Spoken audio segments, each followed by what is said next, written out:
లలిత exchange Utsav పాత నగల అదే బరువుకి కొత్త నగలు తీసుకో నగల ప్రైస్ లో 20% ఆదా చేసుకోవచ్చు. రాజధాని ఉందా? రాజధాని కట్టగలిగారా? రాజధాని కట్టడానికి డబ్బులు లేవు. కనీసం ఒక మెట్రో అయినా ఉందా? ఆంధ్ర రాష్ట్రంలో ఒక్క మెట్రో అయినా ఉందా? విజయవాడలో కనీసం ఒక్క మెట్రో అయినా ఉందా? ఎక్కడా లేదు, కనిపించదు. 10 సంవత్సరాలలో కనీసం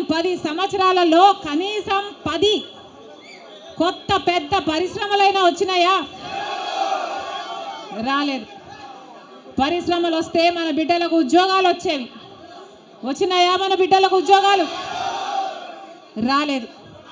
కనీసం రోడ్లు వేసుకోవడానికి కూడా డబ్బులు లేవు ఆంధ్ర రాష్ట్రంలో. కనీసం ప్రభుత్వ ఉద్యోగస్తులకు జీతాలైనా సమయానికి ఇస్తున్నారా? దానికైనా డబ్బులు ఉన్నాయా? దానికి కూడా డబ్బులు లేవు. దేనికి డబ్బులు లేవు. అభివృద్ధి జరగలేదు. కానీ దళితుల మీద జరిగే దాడులు మాత్రం 100కు 100% పెరిగాయి. ఎక్కడ చూసినా ఇసుక మాఫియా, ఎక్కడ చూసినా లిక్కర్ మాఫియా, ఎక్కడ చూసినా మైనింగ్ మాఫియా, ఎక్కడ చూసినా దోచుకోవడం, దాచుకోవడం. ఇంతకంటే ఏం జరిగింది? 10 సంవత్సరాలు అయింది మన రాష్ట్రం ఏర్పడి. స్పెషల్ స్టేటస్ గురించి, స్పెషల్ స్టేటస్ వస్తే మన రాష్ట్రానికి స్పెషల్ స్టేటస్ వస్తే, ఆంధ్ర రాష్ట్రానికి స్పెషల్ స్టేటస్ వస్తే ట్యాక్స్ డిడక్షన్స్ వస్తాయి, రాయితీలు, ఇన్సెంటివ్స్ వస్తాయి, పరిశ్రమలు వస్తాయి. పరిశ్రమలు వస్తే మన బిడ్డలకు ఉద్యోగాలు వస్తాయి. కానీ 10 సంవత్సరాలైనా స్పెషల్ స్టేటస్ మాత్రం ఆంధ్ర రాష్ట్రానికి రాలేదు. రాలేదు అనడం కంటే పాలకులు తేలేకపోయారు అనడము కరెక్ట్. ఉత్తరాఖండ్లో స్పెషల్ స్టేటస్ వస్తే 2000 కోట్ల పరిశ్రమల స్థాపన జరిగింది. దాంతో ఉద్యోగ అవకాశాలు 500% పెరిగాయి. హిమాచల్ ప్రదేశ్లో స్పెషల్ స్టేటస్ వాళ్ళకి ఇస్తే 10,000 పరిశ్రమల స్థాపన జరిగాయి. మరి మనకుందా స్పెషల్ స్టేటస్? ఎందుకు లేదు స్పెషల్ స్టేటస్? ఎందుకంటే పాలకులు స్పెషల్ స్టేటస్ తేవడంలో విఫలమయ్యారు, వాళ్ళకు చేత కాలేదు కాబట్టి. కాంగ్రెస్ పార్టీ ఆ రోజు స్పెషల్ స్టేటస్ 5 సంవత్సరాల కోసం ఇవ్వాలి అంటే బీజేపీ పార్టీ ఏమంది? 10 సంవత్సరాలు ఇవ్వాలి అని ఎలక్షన్లలో ఊదరగొట్టారు. 10 సంవత్సరాలు ఇస్తాము మేము అధికారంలోకి వస్తే అని. ఇక చంద్రబాబు గారు అయితే 15 సంవత్సరాలు మాకు స్పెషల్ స్టేటస్ కావాలి అని కొట్లాడాడు. ఇదే చెప్పాడు, 15 సంవత్సరాలు స్పెషల్ స్టేటస్ కావాలి, అందుకే నేను బీజేపీ పార్టీతో పొత్తు పెట్టుకుంటున్నా అని బీజేపీ పార్టీతో పొత్తు పెట్టుకున్నాడు. వాళ్ళ మంత్రివర్గంలో కేంద్ర మంత్రులు కూడా అయ్యారు టీడీపీ నాయకులు. ముఖ్యమంత్రి అయిన తర్వాత స్పెషల్ స్టేటస్ కోసం చంద్రబాబు గారు ఎప్పుడైనా ఒక్కటైనా నిజమైన ఉద్యమం చేశారా అంటే చేయలేదు. చేయకపోక ఉద్యమం చేసే వాళ్ళ మీద కేసులు పెట్టారు, వాళ్ళను జైల్లో కూడా పెట్టాడు చంద్రబాబు గారు. ఆ సమయంలో ప్రతిపక్ష నాయకుడు జగన్ రెడ్డి గారు ప్రతిపక్ష నాయకుడుగా ఉన్నంత కాలం స్పెషల్ స్టేటస్ మనకు రావాలి అని ప్రతిరోజు కొట్లాడాడు. నిరాహార దీక్షలు కూడా చేశారు.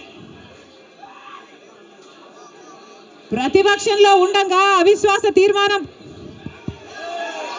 ప్రతిపక్షంలో ఉండగా ఏమా ప్రభుత్వం వాళ్ళు ఎవరైనా ఉన్నారా ఇక్కడ? ప్రతిపక్షంలో ఉండగా జగన్ రెడ్డి గారు చెప్పిన మాట, మేము అవిశ్వాస తీర్మానం ప్రవేశపెడతాము, తెలుగుదేశం పార్టీ ఎంపీలు అందరూ కూడా మద్దతు ఇవ్వండి, మూకుమ్మడి రాజీనామాలు చేస్తే స్పెషల్ స్టేటస్ ఎందుకు రాదో చూస్తారన్నాడు జగన్ రెడ్డి. ఆఖరికి జగన్ రెడ్డి గారు ముఖ్యమంత్రి అయిన తర్వాత ఒక్కటైనా నిజమైన ఉద్యమం చేశాడా స్పెషల్ స్టేటస్ కోసం? స్వలాభం కోసం స్వలాభం కోసం రాష్ట్ర ప్రయోజనాలను తాకట్టు పెట్టింది వైసీపీ. ఈరోజు మనకు స్పెషల్ స్టేటస్ లేదు కదా, కనీసం ఒక ప్యాకేజ్ కూడా లేదు. ఉన్న ప్రభుత్వమైనా ప్రతిపక్షమైనా ఒక్కటంటే ఒక్క నిజమైన ఉద్యమం చేసింది లేదు.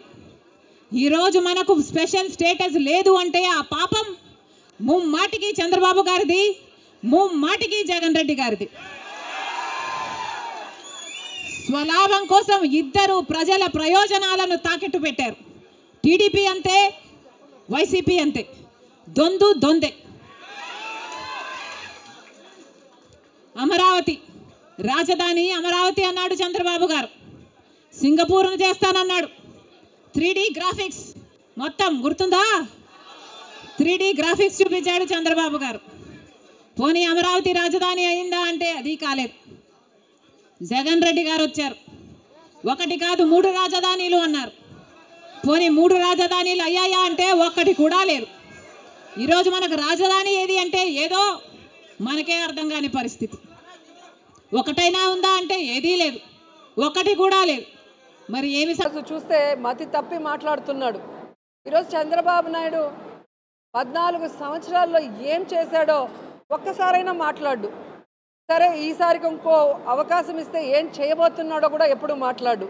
ఎంతసేపు జగన్మోహన్ రెడ్డి గారిని, జగన్మోహన్ రెడ్డి వెనుకున్న సైనికులైన మాలాంటి వాళ్ళని దుమ్మెత్తిపోయటం, తన పచ్చ ఛానళ్లతో ఏ విధంగా విషం చిమ్మటం అనేది మనం గమనిస్తున్నాం. కానీ జగన్మోహన్ రెడ్డి గారు తన ప్రతి మీటింగ్లో కూడా తాను ఏం చేయబోతున్నాడు, తాను చెప్పింది ఏం పూర్తిగా చేశాడో చెప్పి, నేను మీకు చేశానని నమ్మితేనే, మీకు అభివృద్ధి కానీ సంక్షేమం కానీ మీ కుటుంబానికి అందిందని నమ్మితేనే నాకు ఓటేయండి అని అడుగుతున్నారు అంటే అది దమ్మున్న నాయకుడి లక్షణం. తాను పని చేశాడు, 100% ప్రజలకి సంతోషాన్ని అలాగే సంక్షేమాన్ని అభివృద్ధిని అందించాడు కాబట్టి అంత ధైర్యంగా అడగగలుగుతున్నాడే తప్ప చంద్రబాబు నాయుడు లాగా కుంటి సాకులు చెప్పి తప్పించుకోలేదు. కాబట్టి చంద్రబాబు నాయుడు మాట్లాడే మాటలు ఈరోజు ఫ్రస్ట్రేషన్కి ప్రతీక. తన కొడుకు చేతగాని వాడు లోకేష్, తన దత్తపుత్రుడు ఎప్పుడేం మాట్లాడతాడో తెలీదు. ప్యాకేజ్ ఇస్తే 5 నిమిషాలు తప్ప ఆ తర్వాత కంటిన్యూయేషన్ ఉండదు ఆయనకి సపోర్టు. అలాగే ఇప్పుడు కొత్తగా 4వ కృష్ణుడిని ఎంటర్ చేశారు. మరి ఆవిడ ఈ రాష్ట్రాన్ని ముక్కలు చెక్కలు చేసిన కాంగ్రెస్ పార్టీలోకి ఎంటర్ అయి, ఈ రాష్ట్రానికి ప్రత్యేక హోదా రాకుండా పార్లమెంట్లో తలుపులేసి అన్యాయం చేసిన కాంగ్రెస్లోకి ఎంటర్ అయి, రాష్ట్రంలో కేంద్రంలో కాంగ్రెస్ 2 సార్లు అధికారంలోకి రావడానికి కారణమైన రాజశేఖర రెడ్డి గారి పేరుని ఆయన మరణించిన తర్వాత ఎఫ్ఐఆర్లో రాసి అవమానించిన ఆ కాంగ్రెస్ పార్టీలోకి ఎంటర్ అయి, ఆ వైఎస్ఆర్ గారి కుటుంబాన్ని ముక్కలు చెక్కలు చేసి వైఎస్ఆర్ కొడుకుని కారణం లేకుండా ఏ విధంగా అన్యాయంగా తప్పుడు కేసులు పెట్టి జైల్లో పెట్టిన ఆ కాంగ్రెస్లోకి ఎంటర్ అయి స్వలాభం కోసం జగనన్న మీద విషం చెబుతూ ఈ రాష్ట్ర ప్రజల్ని అవమానిస్తుంటే ఏ విధంగా వాళ్ళని ప్రజలు నమ్ముతారు, వాళ్ళకి ఓట్లు వేస్తారో ఒకసారి ఆలోచించండి.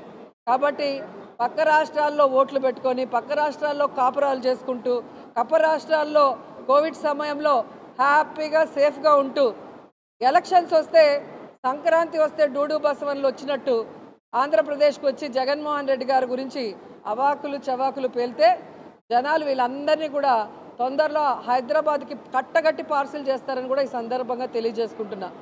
జగన్మోహన్ రెడ్డి గారు మంచి వ్యక్తి, మనసున్న వ్యక్తి కాబట్టే తన టైం అంతా కూడా ప్రజలకి సర్వీస్ చేయడానికి, సంక్షేమం అభివృద్ధి చేయడానికి ఉపయోగిస్తున్నాడు తప్ప ఇలాంటి వాళ్ళ మీద ఆలోచిస్తే వీళ్ళెవ్వరు కూడా ఈ ఆంధ్రప్రదేశ్లో అడుగుపెట్టే అవకాశం కూడా ఉండేది కాదు అని కూడా ఈ సందర్భంగా తెలియజేసుకుంటున్నా.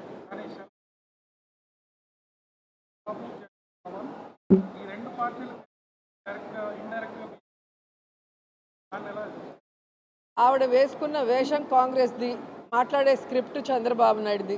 మళ్ళీ చంద్రబాబు నాయుడుతో మమ్మల్ని కలిపినట్టు మాట్లాడుతుంది. ఆవిడ చంద్రబాబు నాయుడిని కలిసిన తీరు మీరు చూశారు, పవన్ని కలిసిన తీరు చూశారు. కాబట్టి ఈరోజు ఆమె మాటలకి క్రెడిబిలిటీ లేదు అనేది కూడా స్పష్టంగా చెప్తున్నారు. రాజశేఖర్ రెడ్డి గారి బిడ్డగా ఉన్నప్పుడు ప్రేమ అభిమానం ఉంటుంది రాజశేఖర రెడ్డి గారి అభిమానులకి. ఆమె తెలంగాణలో పార్టీ పెట్టినప్పుడు జాలి ఉండేది, పాపం ఈవిడ ఎండల్లో తిరుగుతుంది అనే ఉండేది. కానీ ఎప్పుడైతే ప్రజలు అసహించుకునే కాంగ్రెస్ని, ప్రజలు తరిమేసిన కాంగ్రెస్లో చేరి ఈ రాష్ట్రానికి మంచి చేస్తున్న వైఎస్ఆర్ కాంగ్రెస్ పార్టీకి నష్టం చేకూర్చాలనుకున్నప్పుడు షర్మిల మాటలకి అర్థం లేదని కూడా ఈ సందర్భంగా తెలియజేసుకుంటున్నా. ఎందుకంటే షర్మిల గారు తెలంగాణలో పార్టీ పెట్టినప్పుడు స్పష్టంగా చెప్పింది, నేను ఇక్కడే పుట్టాను, ఇక్కడే చదువుకున్నాను, ఇక్కడే పెళ్లి చేసుకున్నాను, నా ప్రాణం ఉన్నంత వరకు ఈ తెలంగాణ ప్రజలకి కష్టం వచ్చినా నష్టం వచ్చినా అండగా ఉంటాను అని చెప్పింది. మరి అలాంటి బిడ్డ ఈరోజు ఆ పార్టీని కాంగ్రెస్లో విలీనం చేసి తెలంగాణని గాలికి వదిలేసి ఆంధ్రప్రదేశ్లో వచ్చి మళ్ళీ కొత్త అవతారం ఎత్తితే ఏ విధంగా గౌరవం ఉంటుంది, మాటకి క్రెడిబిలిటీ ఉంటుంది? ఈరోజు జగన్మోహన్ రెడ్డి గారిని చూడండి, పావురాల గుట్టలో ఇచ్చిన ప్రామిస్ని ఫుల్ఫిల్ చేయడానికి ఎన్ని అవమానాలు, ఎన్ని కష్టాలు, ఎన్ని తప్పుడు